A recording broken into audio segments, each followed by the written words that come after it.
Hi everyone, today is Friday, October 19, and the topic of this video is just going to be about racial profiling.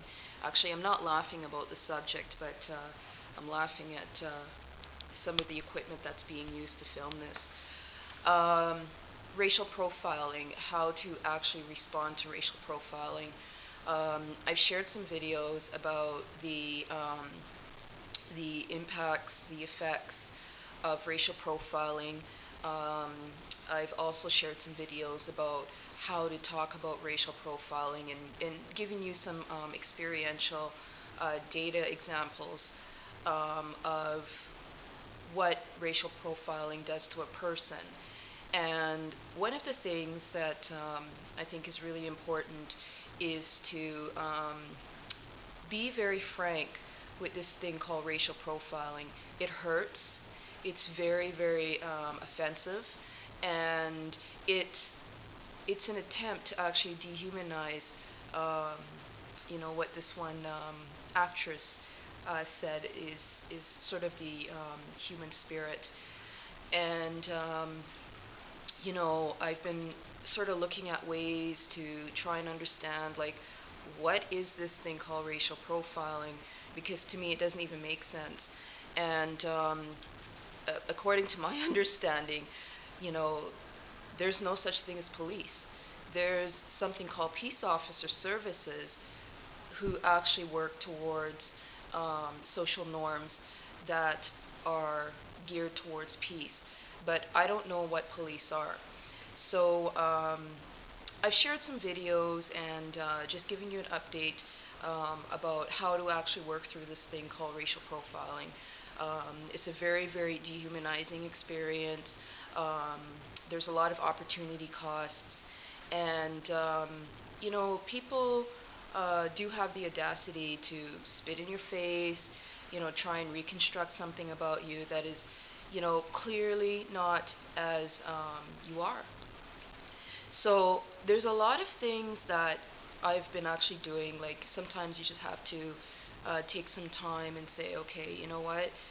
How do you actually process this? Because when you become racially profiled, it actually is connected to um, opportunity costs.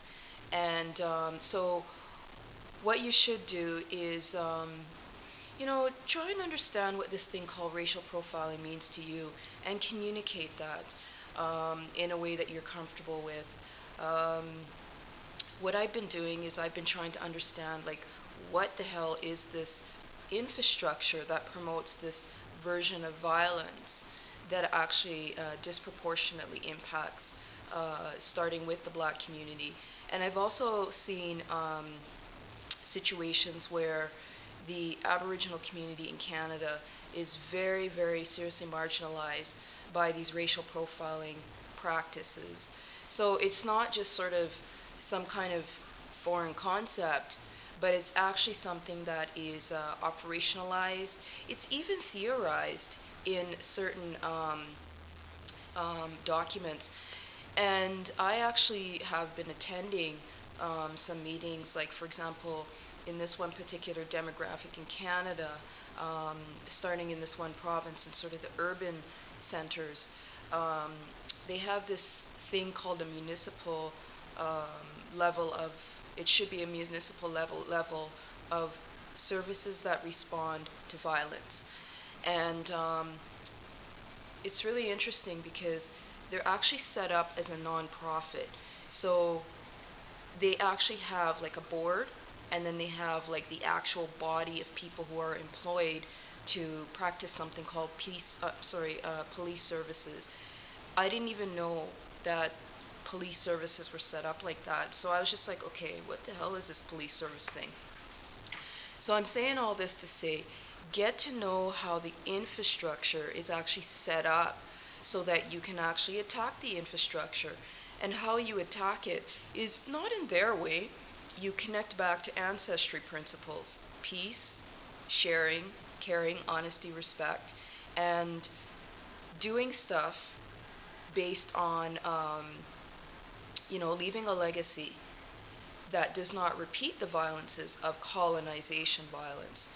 So, I've been reading some information. Like I even attended this meeting that they have. It's each month, once a month, and the public can actually go and sit down and listen to whatever is being discussed. And it talks about different things related to something called police services. And it's really sad to hear how even these so-called, I don't even know what to call them, because to me they're not professionals, but these persons, they will actually laugh about prisoners. And when reading the documents, like I think it's 145 pages, and I'm just annotating the documents right now. And what I'll do is I'll try and share my notes or whatever, but there's some things behind the scenes as well happening. So it's really interesting to hear them even laugh at this thing called prisoner apprehension, and then to hear them even talk and make fun of, for example, the nutrition related to prisoner population. And so one of my questions was how do they actually get all these prisoners? Is it based on racial profiling? Is it based on accumulation of these data statistics that are falsified? They had this dirty Punjabi, and you know what this Punjabi did was this is a diversity chick of a Punjabi India background falsified 64,000 plus urine samples. What the fuck is that? And you know what, this person was working for something called a police force or something. What the hell is that? So a similar thing happens in Canada, starting with this one particular demographic in a province called Ontario. And so get to know how the infrastructure is set up. And you know what, share your ideas as well. Attend these meetings, write your thoughts about them, start a little rap about this, whatever. And get the discussion going, because it's a very difficult thing to talk about, but you know what, you have to talk about it.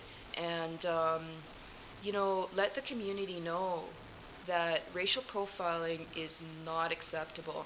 You have to actually spit in their face, but you don't do it in their way. We use a lot of cliches, right? And it's really interesting to even see people's intentions. So you know what, still continue to talk in your way, talk in your little vernaculars, and you know what, do not be scared to attend these different meetings. When you actually do things with dignity and ethics, you got nothing to worry about. This video is called Racial Profiling. Examine the structure. Thanks for watching.